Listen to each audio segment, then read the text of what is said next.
Bonjour frères et sœurs, bienvenue de retour dans nos efforts de mieux comprendre la Bible, de prendre soin de vraiment regarder les Écritures de l'Éternel et faire du sens de ce qu'il dit, de connecter des choses ensemble.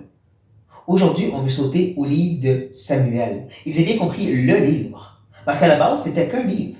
Comme il y avait le livre de Chroniques et le livre des rois. La raison principale pourquoi ils ont été séparés en deux, c'est parce que dans le temps, c'était des rouleaux. On lit même que Jésus a déroulé le livre d'Ésaïe, c'était des gros rouleaux.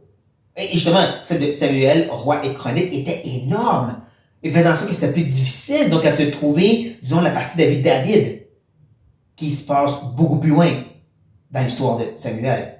Donc, c'est pour ça que plus tard, il a décidé de séparer en deux rouleaux ou deux parties. Mais en même temps, il y a aussi des bonnes raisons de leur séparer ainsi. Quand tu réalises que la première partie, ou 1 Samuel, se concentre sur le ministère de cet homme, Samuel, le dernier des grands prophètes, et aussi le dernier des juges. En plus le royaume de Saül, et que tout ça nous montre vraiment que c'est vrai quand Dieu donne à son peuple ce qu'ils veulent, un roi selon leur volonté. Ça tourne mal. La deuxième partie, 2 Samuel, se concentre en grande partie sur le royaume de David. Il devient roi dans 2 Samuel. Mais en même temps, ça nous montre que même un homme qui cherche à obéir et servir le Seigneur, comparé à Saül, est en même un pécheur. Il ne pensait pas juste à Bathsheba. On fait trop souvent cette erreur-là. Non, il était un meurtrier excessivement violent, David, avant et après de devenir roi. Il était un père vraiment qui a abandonné ses enfants dans un sens. Une de ses filles se fait violer par un de ses demi-frères. L'autre demi-frère vient le tuer. Un autre frère ou fils essaie de prendre la place de David. Ses amis le trahissent. C'était pas un bon père, notre cher David. Il y a plusieurs femmes aussi, notre cher David, et des concubines. Donc, c'est pas un homme qui était vraiment extraordinaire. C'était pas le sauveur qu'Israël avait besoin, le roi délivreur que Israël avait besoin. Il y avait besoin d'un meilleur que lui, un plus grand David. Jésus, bien sûr. Et en passant, ça, cette fameuse expression, un homme selon le cœur de Dieu, est souvent mal compris.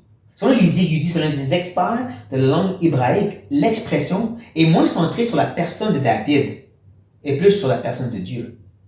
En d'autres mots, on pourrait peut-être encore mieux le traduire en disant justement un homme qui vient de mon cœur ou un homme que j'aime. C'est ça que l'expression veut dire. Ceci ne veut pas dire que David n'était pas un homme qui était humble, qui était rapide à se repentir, qui cherchait vraiment à honorer la loi de Dieu comparé à Saül et plusieurs autres rois après. Mais c'est que ce n'est pas la raison principale que Dieu l'a choisi pour roi. Il l'a choisi parce que Dieu l'a choisi. Je sais que c'est dérangeant, c'est une d'élection, mais c'est dans la Bible. Dieu a choisi parce que Dieu a choisi. Dieu aime parce que Dieu aime.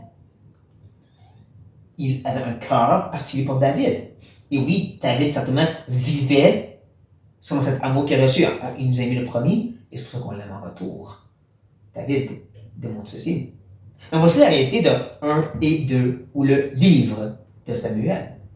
On va prendre le temps de décortiquer ensemble, au moins d'avancer rapidement à travers, je devrais dire, sautant des parties intéressantes, des fois difficiles, pour essayer de faire du sens de ce qui se passe dans ce merveilleux livre.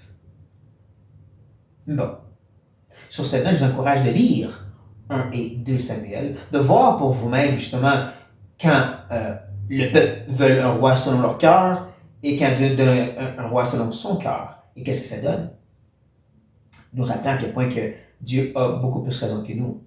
Les mots de se soumettre donc à ce que Dieu veut. Mais voyez aussi comment Dieu préparait un plus grand David à travers la réalité des promesses faites à David, ou ce qu'on appelle l'alliance davidienne. Mais en plus, justement, le fait que ça allait dépasser, aller plus loin que lui, et même ses postérités physiques. Mais bon, sur cette note, frères et sœurs, soyez bénis.